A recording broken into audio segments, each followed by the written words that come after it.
A band coming out of Baltimore, Maryland has likely been seen on your TikTok feeds.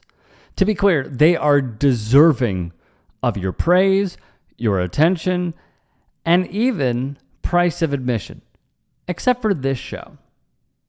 This show right here, the cost was $0 to get in. Going back to their roots, Turnstile showed that all you need is community, vibes, good music, and good times to celebrate life. In addition, at Wyman Park Dell, thousands upon thousands upon thousands of fans showed up to sing, mosh, and dance with the collective on stage. Watch even here as bassist Franz Lyons has a huge smile on his face, watching the youngsters go crazy at their show. Beautifully, what this event showed was a few things. First, the people want something to celebrate, to collaborate, to be a cohesive. They want a reason to congregate. They want a reason to let loose, especially during such chaotic times. The other is the power of music can lead to great causes and great things.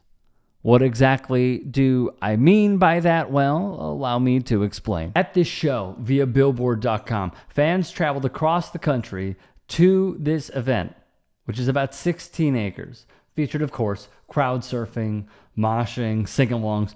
Here's the kicker.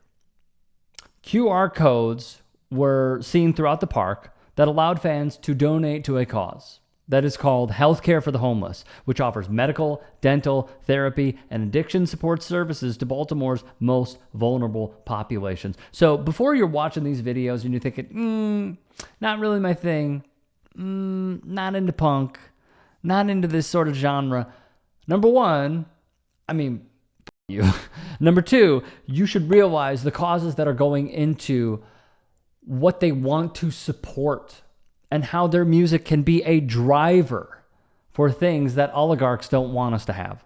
The Baltimore Banner, who does great work, by the way, fantastic journalist, broke story after story after story in the Baltimore area, reported that they raised money for Baltimore's healthcare for the homeless, and their drummer, Daniel Fang, told the outlet prior to this raucous show, that aspect of inclusivity is really important for us. So if we're able to do it for free at an outdoor park, of all places, that's just the peak of our ideal show. This is kind of what we dream of. So I was watching so many clips of the Turnstile show in Baltimore in that park, and I got really emotional.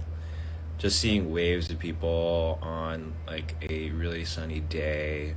You can look into the crowd and it's people that, are older. There were kids dancing on the stage.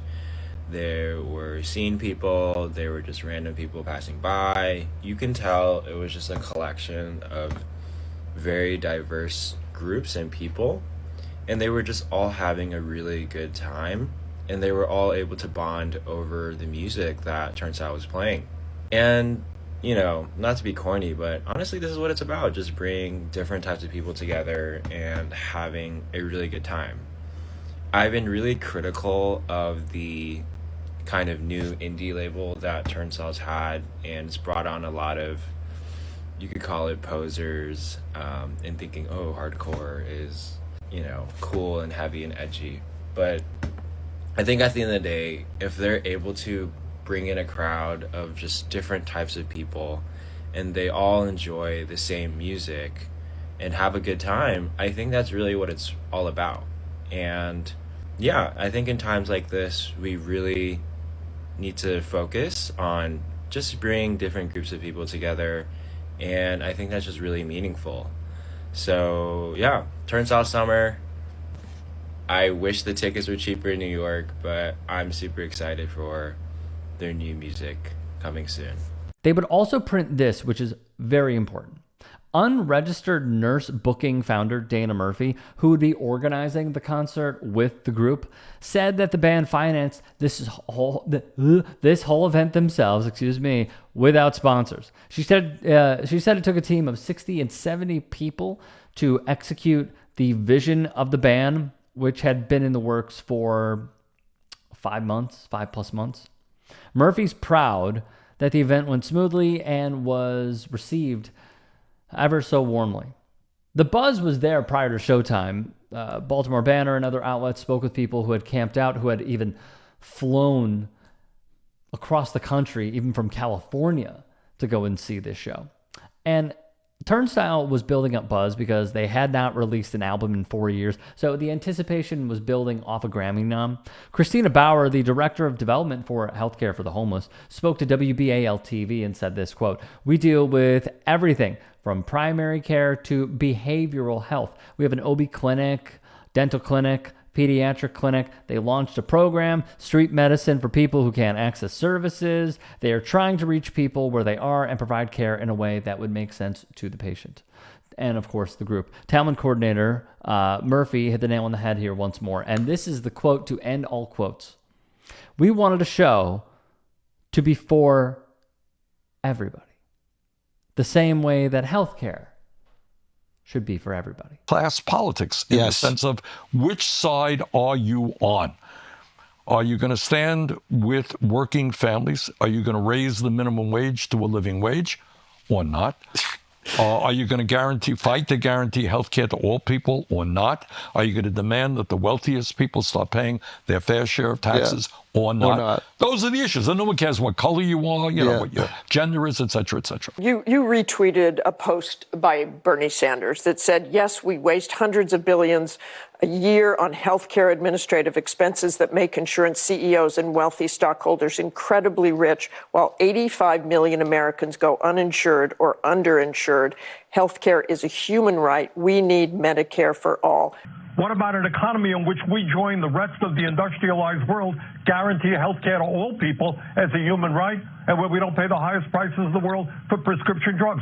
Those are the issues. Liz, there's a reason why he's so popular with independents. He sees it accurately. And by the way, the deep state tried to kill him, right? I mean, quote unquote kill him.